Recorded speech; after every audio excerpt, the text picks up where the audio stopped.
আসসালামু আলাইকুম। আপনারা দেখছেন সিটিজি বাংলা নিউজ 94। খামেনিকে হত্যার হুমকি দিলেন ইসরায়েলি প্রতিরক্ষামন্ত্রী। ইসরায়েল ইরান সংঘাতের মাঝে উত্তেজনার মাত্রা আরও বাড়িয়ে প্রতিরক্ষামন্ত্রী ইসরায়েল কাজ ঘোষণা করেছেন ইরানের সর্বোচ্চ নেতা আয়াতুল্লাহ আলী খামেনিকে হত্যা করাই ইসরায়েলি যুদ্ধের অন্যতম লক্ষ্য। বৃহস্পতিবার সকালে তেল আবিবের হোলনি উপশহরে ইরানি ক্ষেপণাস্ত্র হামলার পর ঘটনাস্থল পরিদর্শনে গিয়ে এমন মন্তব্য করেন তিনি। ইসরায়েলি প্রতিরক্ষামন্ত্রী বলেন, খামেনি আধুনিক হিটলার।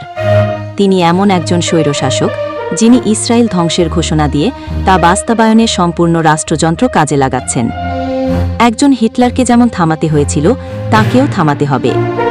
তিনি বলেন, ইসরায়েলের অস্তিত্ব যদি তখন থাকত, যদি আমাদের একটি শক্তিশালী প্রতিরক্ষা বাহিনী থাকত, তবে নাৎসি জার্মানির হিটলারকে যেমন নির্মূল করা যেত, আমরা তাই করতাম।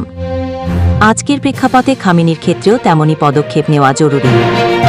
কাজ বলেন, এই ব্যক্তি কয়েক দশক ধরে ইরানের প্রধান হিসেবে কার্যত তার জনগণকে উপেক্ষা করে কেবল ইসরায়েল ধ্বংসের এক আদর্শ বাস্তবায়নে ব্যস্ত। আজ আমরা স্পষ্টভাবে দেখতে পাচ্ছি তার সরাসরি নির্দেশেই হাসপাতাল ও আবাসিক ভবনে হামলা হচ্ছে। সাংবাদিকদের প্রশ্নের জবাবে কাজ বলেন, যুদ্ধের উদ্দেশ্য হচ্ছে পারমাণবিক হুমকি দূর করা, ধ্বংসের উৎস ধ্বংস করা এবং ক্ষেপণাস্ত্র হুমকি নিরসন করা। এই লক্ষ্যে পৌঁছাতে গেলে খামেনির অস্তিত্ব থাকা আর সম্ভব নয়। এটা এখন স্পষ্ট নির্দেশ। ইসরায়েলি সেনাবাহিনীকে এমন নির্দেশনা দেওয়া হয়েছে বলেও নিশ্চিত করেন তিনি।